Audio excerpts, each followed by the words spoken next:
Alright guys, we are at the end of another project, and if you want to see what it looked like before,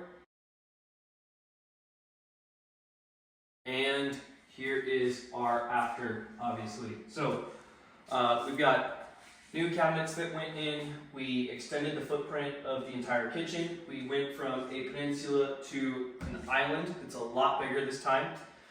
So we're super happy with how everything came out. We've got the blue lowers, and then the bookend, our cabinets over here, the white uppers in the middle. On our countertops, I'll have Bobby come in closer. We've got a lot of those same colors in here as well. You've got some of those tan tones as well, which helps tie in with the flooring that we've got, so everything in the kitchen really works together.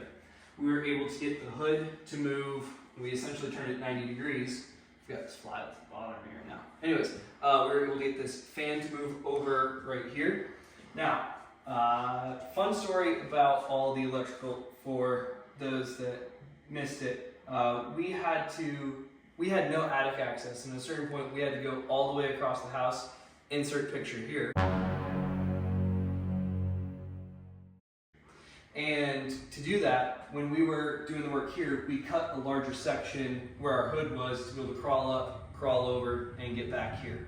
So, already mentioned we moved the fan over. We also, I'll have Bobby step back on this one, we lined up all the can lights. So we originally started with these 4 right here.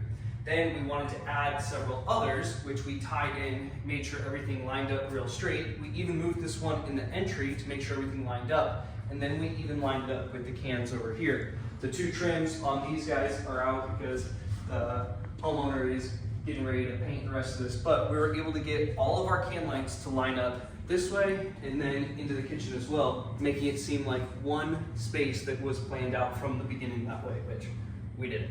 Anyways, in our peninsula, we used to have it that the gas line ran inside the cabinets, but obviously we wanted an island here, so we saw cut everything, and we had tile left over from when they had originally done the floors, so we were able to piece that back in, so everything ties in nicely on the floor. We were able to run our electric as well, so we've got some outlets at each end of the island that are going to be GFI protected. We went with the Legrand Adorn collection down there because we love that little nice finish. It ties in nicely with the blue on the island, and then also ties in with some of the colors in the countertops as well. Over here, we were able to get a new dedicated circuit to the fridge. It's not always necessary, but it's something nice if you can do it, and when new electrical was being run, we did that. We were able to eliminate a couple circuits. We'll get into that in a second. We've got our new circuit for the oven, which was that big crawling experience in the attic. For this guy, this is our oven cabinet. Now, we don't have a great picture of it, so I'll insert something here. We had to modify this cabinet in place because we already had the countertops that had gone in. We had gotten the electric done, and well, I guess this was all installed, and then we needed to build a platform and then put this in, and the opening was too small, so we had to cut it in place. So that was fun, but that's a big reason why we have all the plastic that we do at the beginning of the project, which obviously is now all gone. But yeah, moving on over here, we've got our under cabinet lighting that we did.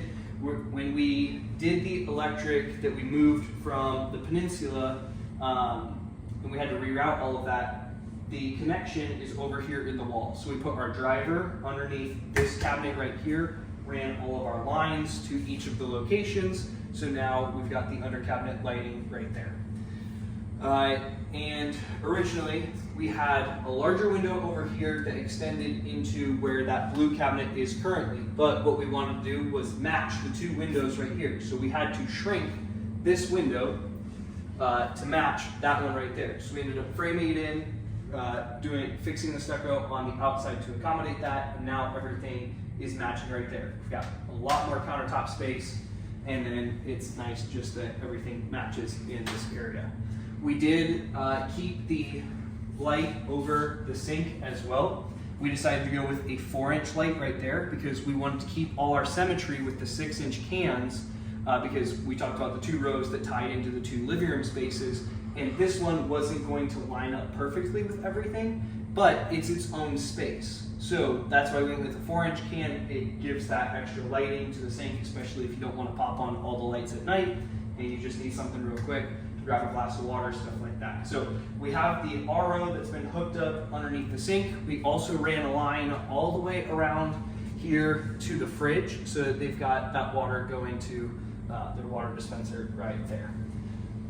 I think that's it for the most part. So yeah, we're super happy with how this project went. Huge thanks to all our trade partners. Huge thanks to our customer for giving us the opportunity to do this one. So we're gonna be getting out of here, wrapping up for the evening, and do a good job. Drink your chocolate milk. We'll see you on the next one.